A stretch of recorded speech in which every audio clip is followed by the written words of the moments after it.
When it comes to HVAC service, vans are the #1 choice for all technicians. But I don't really like vans because they're noisy, loud, you can't hear the radio, and they're really uncomfortable. So for my service vehicle, I choose an F-150.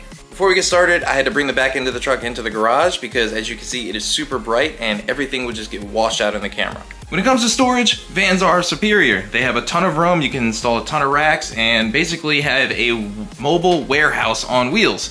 So we put 3 weather guard boxes on this F-150, and one little nifty thing is I can hang up refrigerant right there.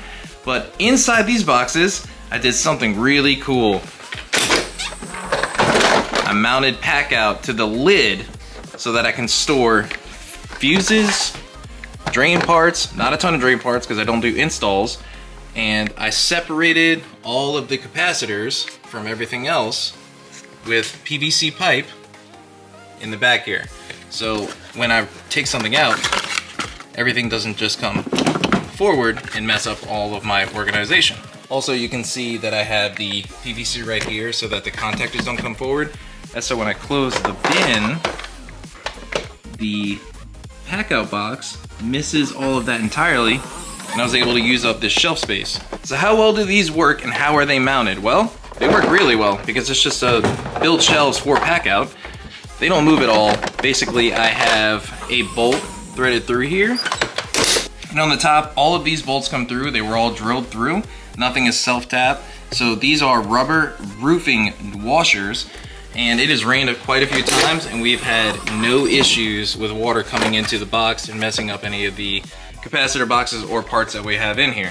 Plus, putting it on, it's just super easy. Locked in, good to go. Also, Milwaukee really thought about how they were going to lay it out because this, they don't touch at all. It's obviously a little bit more difficult to do it one-handed, but that is nice. Now on the driver's side, I have one box mounted. I can't fit one over there because I have nitrogen tanks over there, which won't allow a Packout to fit on the wall, but that is separated with PVC. I have tools down here, which they don't move, because it's also separated from PVC. Over here to scrubs, a couple of other miscellaneous things. I've got cleaning and leak detector right here, all separated. Nothing ever moves around. On this shelf, I have all of my screws and washers that I'm gonna need, anchors. And then of course, this is my solderless crimp connections. I have that mounted on. The same exact setup. It's just right back on. This turned out super nice, saves a lot of room. I don't have to sacrifice any space. Everything fits pretty well, except for the lid on the air crawl can. The next can I get is gonna be a little bit shorter. Now onto the big main bin. On the lid, I don't have anything right here because this is not like the other two, where this is probably for a support so that the lid doesn't flex. I want to mount something up top to where I can put the Pando straps. Until then, I have 2 Packout crates mounted in here, straight to the bottom. This allows me to set my leak detector, swedger, bender, and my CP4 bag right there. Everything is nice and tight.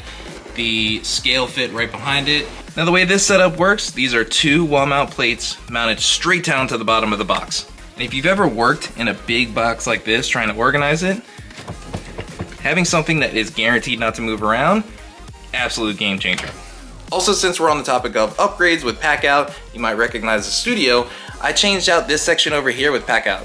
So here's how the whole thing fell out. Got the wall mount from Home Depot, magnetic tray from Ace Hardware, bottom tray from Ace Hardware also. Had to order this one from Amazon. It's pretty nice because my wife always needs to use an impact. Right there, it's not hidden.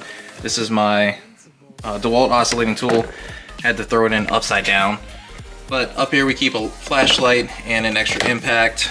Back here is my Walmart special, what is this, Heart brand? Yeah, Heart brand tips for the wife.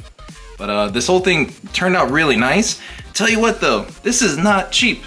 This whole thing is like almost 200 bucks. Installing all the Milwaukee Packout, that was awesome. I'm very happy with how this thing fell out. The only thing I'm not happy about is the price. If you've ever bought Packout before, you know that it is a premium product at a premium price. So doing the entire wall over there, all of these bins, was not the cheapest thing in the world. But I do know, since it is Milwaukee and Packout is their thing, they're going to have support for it for a very long time. It is made with, you know, premium materials. Even this clear top is very durable. So I know that they're gonna last a very long time. It does hurt your pocket up front, but it's good stuff. I really hope showing y'all how I set these up gave you some inspiration about how to set up your truck. But if you have any questions, let me know down in the comments, and I'll see you on the next one.